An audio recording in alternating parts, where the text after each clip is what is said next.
はい、こんにちは。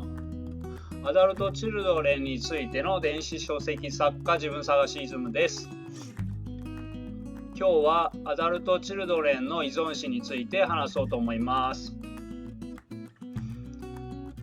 人間はお互いに助け合って協力して生きていますので、自然な依存はむしろ健全ですが、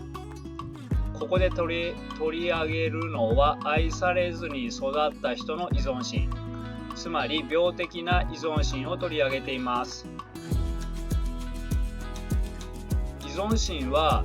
前回話したアダルト・チルドレンの甘えの心理とつながっています。ですので、まだの方は前回の甘えについての動画を見てからの方が理解しやすいと思います。概要欄にリンクを貼っておきますので、よかったらそちらもご覧になってください。では始めましょう。前回の動画でアダルト・チルドレンは心が成長していないから小さい子供のように自分の欲求は完全に満たされて当たり前だ幻想があると話しました。心が成長していない人は依存心も克服できていないのが普通ですが、依存の姿勢とは受け身の姿勢です。依存心が強い人は願望は強いのですが、その願望を手に入れるために自分の力で手に入れようとするのではなく、ひたすら受け身で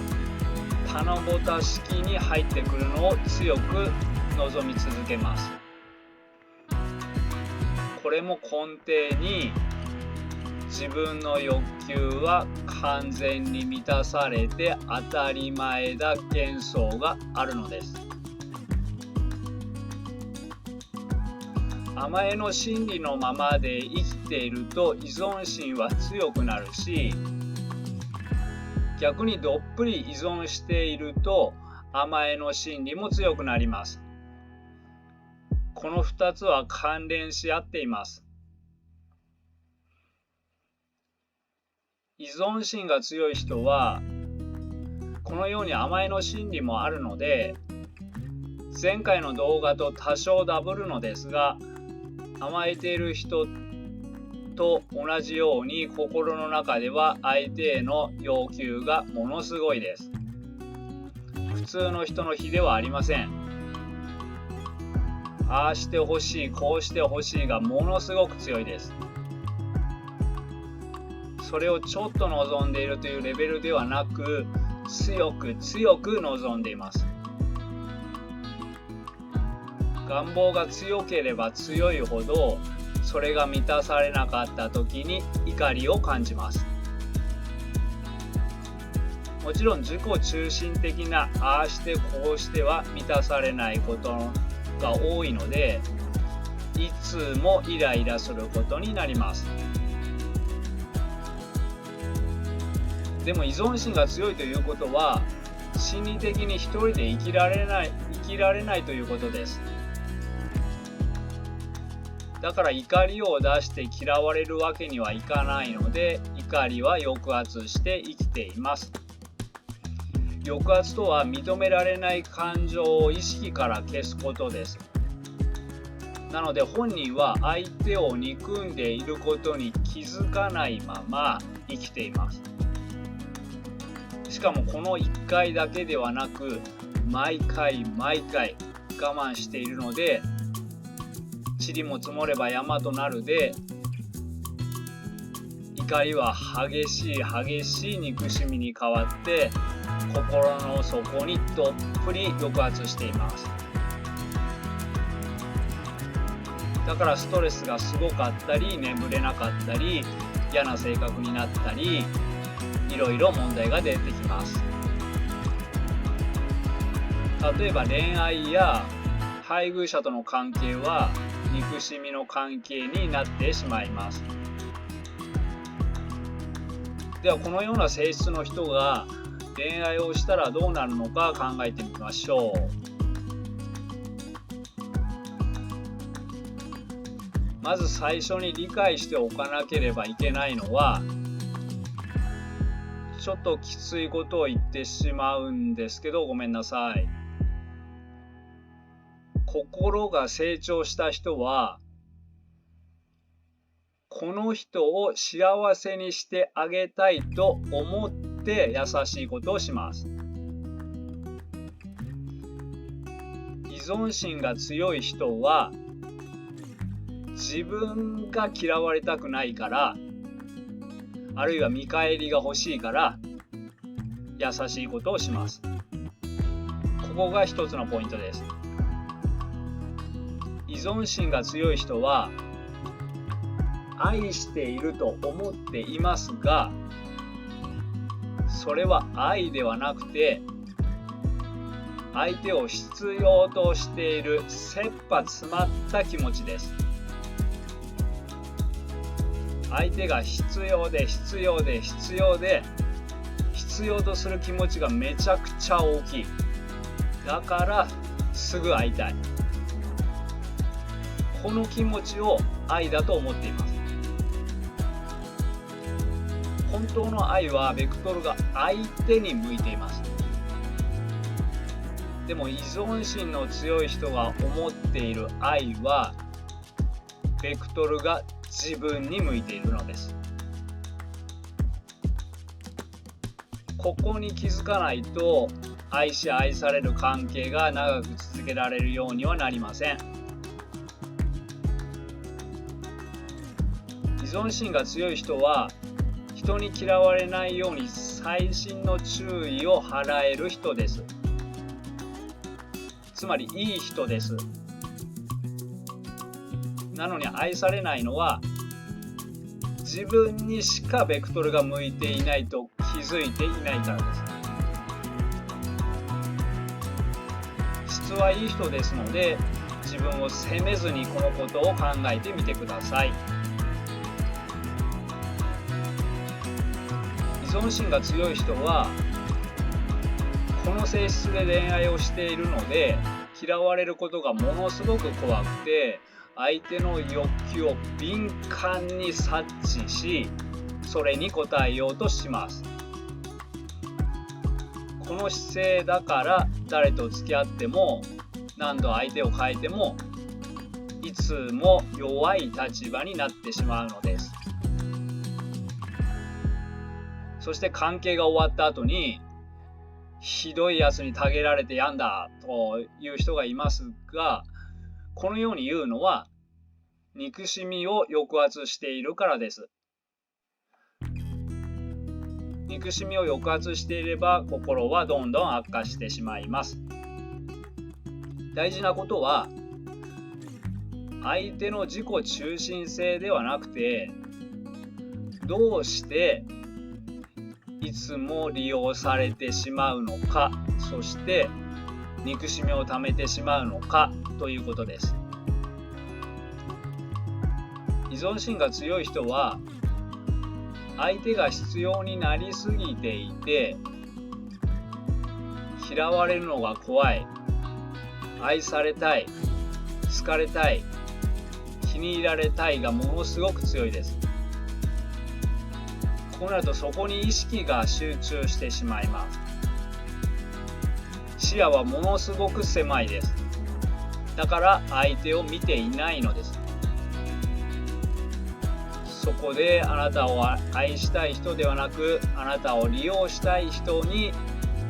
嫌われないように尽くしています。そして人間は誰でも表と裏があります。さっき依存心が強い人は相手の欲求を敏感に察知し、それに合わせると言いましたが、このような人は相手の裏を誘い出しているのです。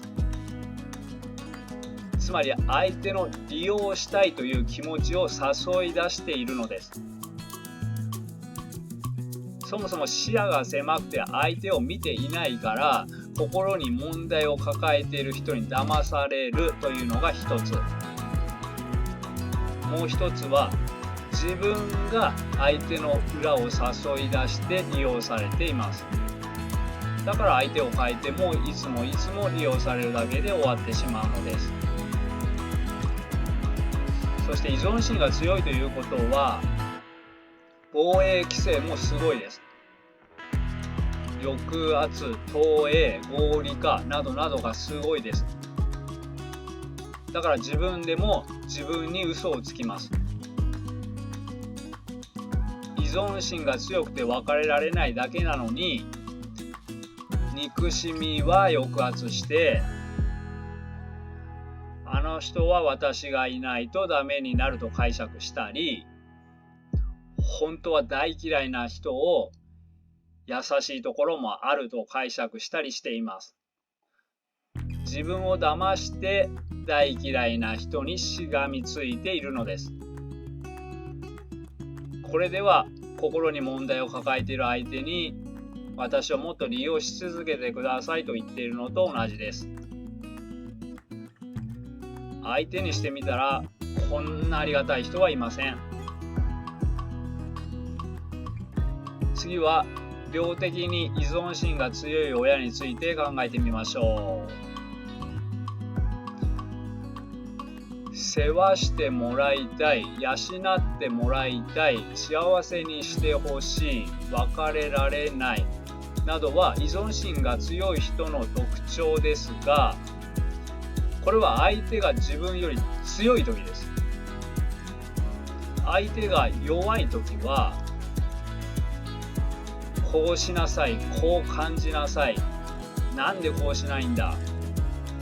頼ってもらいたい、あなたが心配なの、こんなに心配しているなどと言って相手を自分の都合いいように操作しようとする人がいますが、これも依存心が強い人の特徴です。要するに依存心が強い人は相手を一人の人間として尊重し合うのではなく、相手をまるで道具のように操作するか操作されるかになってしまいます。病的に依存心が強い人に操作されたりしがみつかれるのはうざいので、いずれ相手の心は離れていってしまいます。でも依存心が強い人は誰かにしがみつかないと生きていけません。だから旦那の心が離れたら子供にしがみつくという人が多いのです。そしてこういう親は子供を自分に縛り付けておこうとします。それが心理的に必要なのです。自分の心理的必要性を満たすために子供を成長させないようにします。もちろん無意識です。本人は気づいていません。また依存心が強いということは、自分一人では何もできず、自分が頼りないので、心の底で自分は無価値だとか無能だとかという感じ方を持っているのが普通です。でも誰でも自分は無価値で無能で役立たずな人間だと感じたくないですよね。そこでどうにかして役に立ちたい、無価値ではないことを自分にも周りにも証明したい。こういう人にとっては子供が精神的に弱い方が都合いいです。自分のことを子供の世話を苦労しながらしている大変な親と思うことで自分が保てます。こういう親も無意識で子供を成長させません。意識では早く独立できるようにならないとねと言うけれども、無意識ではそうさせないようにします。このような親に支配されて育った人は不つ大人になっても自分一人では決められません。そこで何をするにもいちいち親に認めてもらえるかチェックを入れようとします。そしてこのような親は子供が自分から離れることを是が非でも避けるので、子供がこうしようかなと自立への許可を取ろうと報告すれば必ず反対します。他にもいろいろな方法で子供の成長を阻止します。例えば一例ですが、困った時は家族しか助けてくれないんだよとか、住むところを借りるのにも保証人が必要なんだよ、この世は親がいないと生きていけないんだよなどと言うかもしれません。今の時代はアパートやマンションを借りるのも賃貸は保証会社をつけるのが普通だから保証人などいらないのですが、こうやって脅して縛り付けておこうとするかもしれません。これは自分が生きていくのに必死な人の姿です。ここまでひどくなくても、親の心理的必要性を満たす道具として利用されてきた人は、一人で生きる力が身についていないので、生きるだけでも恐怖です。ひどい親でも頼るしかありません。このような子供の依存心は、病的に依存心が強い親にとっては都合がいいのです。子供からいくらでも奪えます。子供の心を食い尽くせます。病的に依存心が強い人は相手の依存心が好きです。親子に限らず依存心が強い人は自分がしがみつけるように相手も依存心が強いことを望みます。成長させません。こうして子供も病的に依存心が強いまま大人になっていきます。では依存心が強くなってしまった人はどうしようかということですが、冒頭で甘えがあるから依存心も強くなると言いましたが、甘えの心理は心が成長しないとなかなか消えません。依存心も1ヶ月や2ヶ月で克服できるというようなものではありません。これも時間をかけて自分を育てていく必要があります。すぐに全部は変わらなくても、主体的になれるように意識を持ち続ける練習から始めましょう。すぐに変われないからと諦めて依存の姿勢のままで生きていると、どんどん自分の判断に自信がなくなり、どんどん自分に自信を失います。例えば本を読んだり YouTube 動画を見たりして、このように育った人は無自覚で生きているとこうなってしまうと学んだとします。せっかく学んでも依存の姿勢で生きている人は自分の判断に自信がなくなるから、ではどうすればいいのかが見えません。その答えは、このように育った人は無自覚で生きているとこうなってしまうのならば、これからは意識してこうならないように生きていけばいいということです。でも依存の姿勢の人はこの答えが見えないのです。依存心が強い人はどっぷり手取りや足取りサポートしてくれる人を求めますが、これは依存心がどっぷり増します。どうすればいいかを手取り足取り教えてくれる人がいい人ではありません。これは依存心が強い毒親がいい人だと思ってもらおうとしてよくやる手です。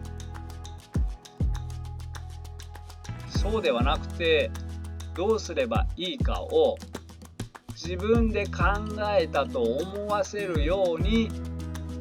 そこにたどり着けるようにサポートをしてくれる人がいい人です。依存心が強い人は自分は何もせずにひたすら受け身でどっぷり全部教えて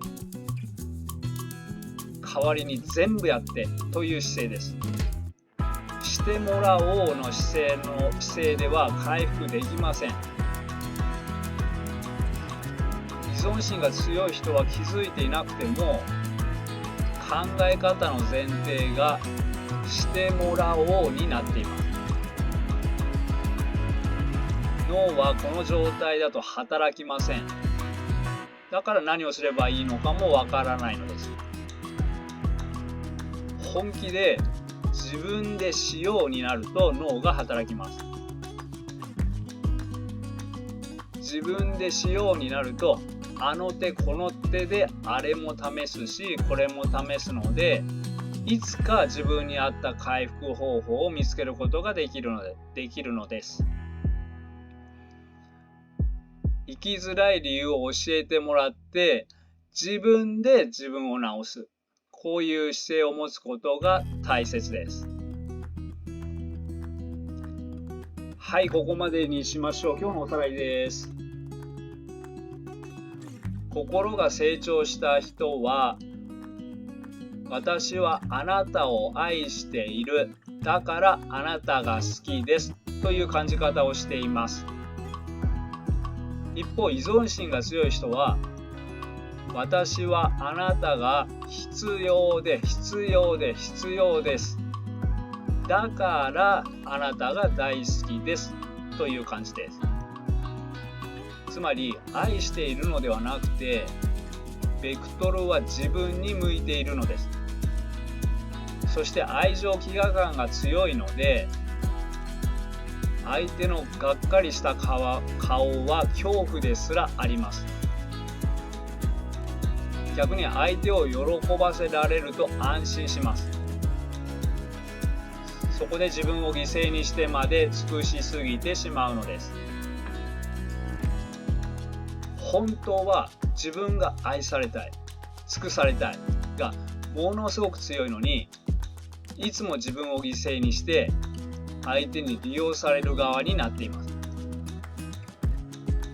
自分を犠牲にしているから憎しみがどんどん溜まっています。